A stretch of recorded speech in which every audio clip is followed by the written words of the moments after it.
सावकारी कर्ज माफ करायला सरकार आज तयार आहे. तुम्ही त्यांना माहिती द्यायला तयार आहात का? अनेक शेतकरी कमेंट्सद्वारे विचारत आहेत की सावकारी कर्ज का सरकार माफ करत नाही, त्याविषयी बोलूयात. नमस्कार, मी ज्ञानेश्वर खरात पाटील. महत्वाचा मुद्दा म्हणजे काय की सरकारला सावकारी कर्ज माफ करत असताना निधीची तरतूद करण्याची गरजच नाहीये. तुम्ही फक्त सांगा आणि सरकार त्यांना ठोकतं, जेरबंद करतं. परंतु तुम्ही त्यांना माहिती देताय का? एकतर परवानाधारक जे सावकार आहेत ते खूप कमी आहेत, किंवा आता परवानाधारक फार सावकार राहिले नाही, किंवा त्या पद्धतीचा बिझनेस सुद्धा आता राहिलेला नाही. आता काय झालंय, संबंधातून तुम्ही व्यवहार करता, त्या व्यवहारातून मग 2 रुपये टक्का, 3 रुपये टक्का, 5 रुपये टक्का, 7 रुपये टक्का, 10 रुपये टक्का अशा पद्धतीनं पैसे घेता. त्या व्यक्तीचे आणि तुमचे संबंध असतात. जेव्हा राजानं मारलं आणि पावसानं झोडपलं तर जायचं कुठं, अशी जी वेळ शेतकऱ्यावर येते त्यावेळेस तो त्या सावकाराकडे जातो. सावकाराकडे गेल्यानंतर त्याच्याकडनं घेतो कर्ज. ते कर्ज वाढत जातं. अनेक सावकार 20-30 हजारापर्यंत एक विश्वास ठेवून एखादा मध्यस्थी व्यक्ती घेऊन कर्ज देतात. 2 रुपये ते 7 रुपये, 10 रुपयापर्यंत. परंतु जर तुम्हाला लाखापेक्षा जास्त रक्कम हवी असेल तर समोरचा जो खाजगी सावकार आहे, अवैध सावकार आपण त्याला म्हणतो, जो अवैध आहे, की ज्याच्याकडे कुठलाही लायसन नाही, परवाना नाही, कुठलाही हे नाहीये, असा जो सावकार आहे, तो सावकार तुमच्याकडनं काय करतो, मग जमीन खरेदी करून घेतो. एक तर तुम्ही त्याचे पैसे परत द्या व्याजासह, अन्यथा मग जमीन कालांतरानं तो त्याची नोंद उडवून घेतो. ही सगळी सर्रास परिस्थिती चालू आहे. मग त्यामुळं तुमच्यामध्ये ती दानत आहे का की तुम्ही तुमच्या कुठल्या सावकाराकडनं कर्ज घेतलंय त्याविषयी नाही त्या मुख्यमंत्र्याकडे जायची गरज नाही, त्या विधान भवनामध्ये जायची गरज आहे तुमच्या तहसीलदाराकडे जाण्याची, गरज आहे तुमच्या जिल्हा अधिकाऱ्याकडे जाण्याची.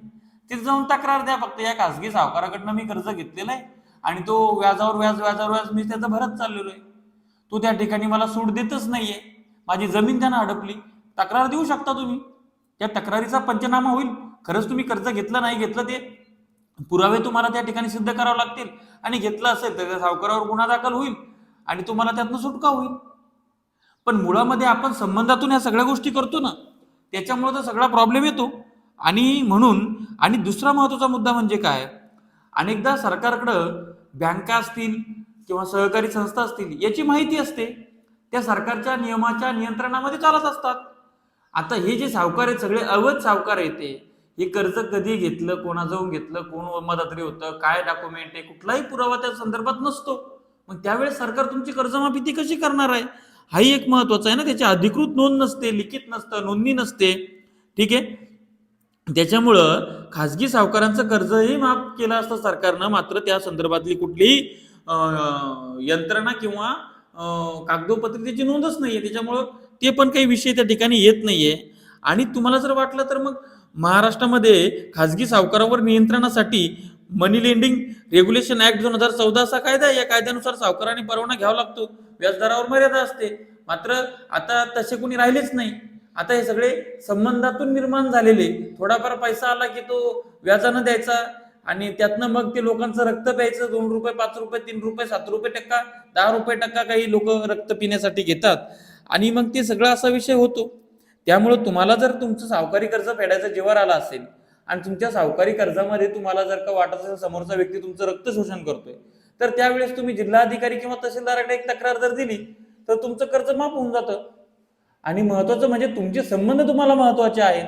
मग तुम्हाला तुमचे संबंध जपायचे, 2 रुपये, 5 रुपये, 7 रुपये, 10 रुपये टक्क्यानं पैसे घ्यायचे आणि तक्रारही करायची नाही, तर सरकारला कसं कळणार आहे की कोण खरंच कर्ज घेतलं कोण खरंच घेतलं नाही. त्यामुळं ह्या जरतरच्या बाबी आहेत.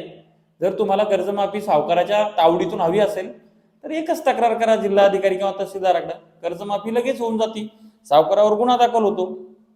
असा महत्वाचा विषय. पण ते आपण संबंधातनं घेतलेलं आहे, त्याची कुठेही अधिकृत नोंद नाही, त्याला कुठेही सरकारी ढाच्यामध्ये बांधता येत नाही. त्यामुळे आपल्याला ते सावकारी कर्ज माफ करता येणार नाही. आणि जे सरकारी परवानाधारक सावकार आहेत किंवा ज्यांच्याकडे परवाना आहे अशा लोकांचा काय विषय, त्यांनी कर्जच वाटप केलेलं नाहीये. बरोबर आहे की नाही. त्यामुळे असा सगळा हा विषय आहे. तुमचं काय मत आहे लिहा कमेंट्समध्ये. धन्यवाद.